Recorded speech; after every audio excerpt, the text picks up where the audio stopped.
Hi ವೀಕ್ಷಕರೇ, good morning. ಹೇಗಿದ್ದೀರಾ? Mahima YouTube ಚಾನಲಿಗೆ ನಿಮಗೆಲ್ಲ ಸ್ವಾಗತ ಸುಸ್ವಾಗತ. ವೀಕ್ಷಕರೇ, ನನ್ನ ವಿಡಿಯೋಗಳನ್ನು ಪೂರ್ತಿ ನೋಡಿ, ನನ್ನ ಚಾನಲನ್ನು ಸಬ್ಸ್ಕ್ರೈಬ್ ಮಾಡಿ. ವೀಕ್ಷಕರೇ ನೋಡಿ, ಇವತ್ತು ನಾನು ಸೋರೆಕಾಯಿ ಪದಾರ್ಥ ಮಾಡ್ತೇನೆ. ಇದು ಎಷ್ಟು ಉದ್ದ ಉಂಟು ನೋಡಿ, ಒಳ್ಳೆದುಂಟು, ದೋರ ಕೂಡ ಉಂಟು ನೋಡಿ. ಸೋರೆಕಾಯಿ ತಿನ್ನಲು ತುಂಬ ಸಮಯ ಆಯಿತು, ಹಾಗೆ ಇವತ್ತು ಸೋರೆಕಾಯಿ ನಾನು ಪದಾರ್ಥ ಮಾಡ್ತೀನಿ. ಅಂದರೆ ಇಷ್ಟರ ನನಗೆ ನಮಗೆ ಕೋಳಿ ಮಾಂಸವೇ ತಿಂದಿದ್ದೇವೆ, ಹಾಗೆ ಇನ್ನು ಒಮ್ಮೆ ಆದರೂ ವಾರದಲ್ಲಿ ಒಮ್ಮೆ ಆದರೂ ತರಕಾರಿ ತಿನ್ನಬೇಕಲ್ಲ, ಹಾಗೆ ಇವತ್ತು ಸೋರೆಕಾಯಿ ಪದಾರ್ಥ ಮಾಡ್ತಾಯಿದ್ದೀನಿ. ನೋಡಿ ಎಷ್ಟು ಒಳ್ಳೆಯದುಂಟು ನೋಡಿ, ನೋಡುವಾಗಲೇ ತಿನ್ನುವ ಅಂತ ಆಗ್ತದೆ ನೋಡಿ. ನೋಡಿ, ಇದು ಕತ್ತರಿ ಹಸಿಮೆಣಸು ಕಟ್ ಮಾಡಲಿಕ್ಕೆ. ನಾನು ಕೈಯಲ್ಲಿ ಕಟ್ ಮಾಡಿದ್ದು ಅದು ಉರಿ ಬರ್ತದಲ್ಲ, ಅದಕ್ಕೆ ಕತ್ತರಲ್ಲಿ ಕಟ್ ಮಾಡೋದು. ನೋಡಿ, ಇದು ಹಸಿಮೆಣಸು ಕಟ್ ಮಾಡಲಿಕ್ಕೆ, ಇದು ಸೋರೆಕಾಯಿ ಕಟ್ ಮಾಡಲಿಕ್ಕೆ ನೋಡಿ. ಮತ್ತು ಇದು ಟೊಮೆಟೊ ಮತ್ತು ಈರುಳ್ಳಿ ಎಲ್ಲ ಕಟ್ ಮಾಡಲಿಕ್ಕೆ, ಶುಂಠಿ ಎಲ್ಲ ಕಟ್ ಮಾಡಲಿಕ್ಕೆ, ಬೆಳ್ಳುಳ್ಳಿ ಇದೆಲ್ಲ.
ನೋಡಿ ವೀಕ್ಷಕರೇ, ಕಟ್ ಮಾಡಿ ಆಯ್ತೆಲ್ಲ. ಟೊಮೆಟೊ, ಬೆಳ್ಳುಳ್ಳಿ, ಈರುಳ್ಳಿ, ಶುಂಠಿ, ಮೆಣಸು ಮತ್ತು ಇದು ಸೋರೆಕಾಯಿ ಎಲ್ಲ ಕಟ್ ಮಾಡಿ ಆಯಿತು ನೋಡಿ. ವೀಕ್ಷಕರೇ ನೋಡಿ, ಕೊಬ್ಬರಿ ಎಣ್ಣೆ ಹಾಕ್ತಾಯಿದ್ದೀನಿ.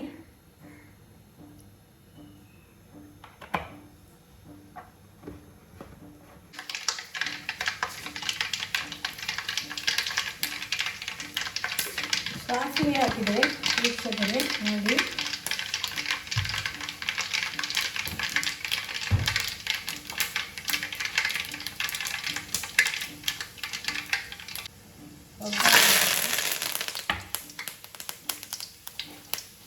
ಬೆಳ್ಳುಳ್ಳಿ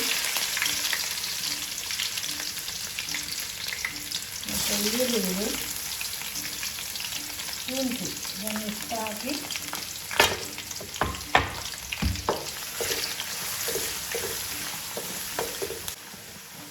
ನೋಡಿ. ಈಗ ಮೆಣಸು, ಟೊಮೆಟೊ ಇದನ್ನೆಲ್ಲ ಹಾಕ್ತೀನಿ.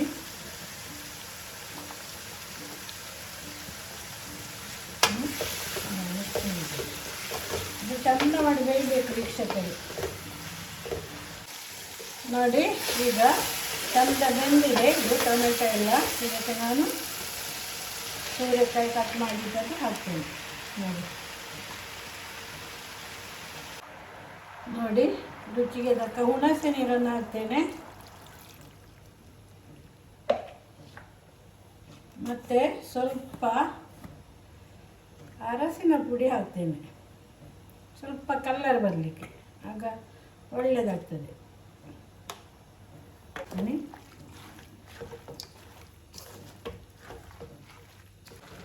ವೀಕ್ಷಕರೇ ನೋಡಿ, ರುಚಿಗೆ ತಕ್ಕ ಉಪ್ಪು ಕೂಡ ಹಾಕ್ತೀನಿ. ವೀಕ್ಷಕರು ನೋಡಿ ಚೆನ್ನಾಗಿ ಬೆಂದಿದೆ. ಇನ್ನು ಒಂದು ತೆಂಗಿನ ತುರಿಯನ್ನು ಹಾಕ್ತೇನೆ ನೋಡಿ.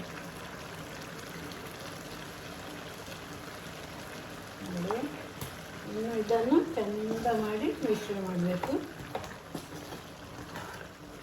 ನೋಡಿ. ಸೂಪರ್ ಆಗಿದೆ ವೀಕ್ಷಕರೇ ಸೂರೆಕಾಯಿ ಪದಾರ್ಥ ಗೊಜ್ಜು ನೋಡಿ. ಇಷ್ಟು ಚಂದ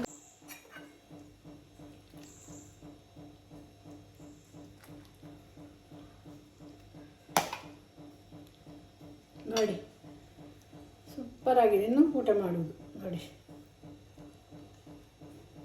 ಥ್ಯಾಂಕ್ ಯು ವೀಕ್ಷಕರೇ, ವಿಡಿಯೋ ನೋಡಿದ್ದಕ್ಕೆ ಧನ್ಯವಾದಗಳು.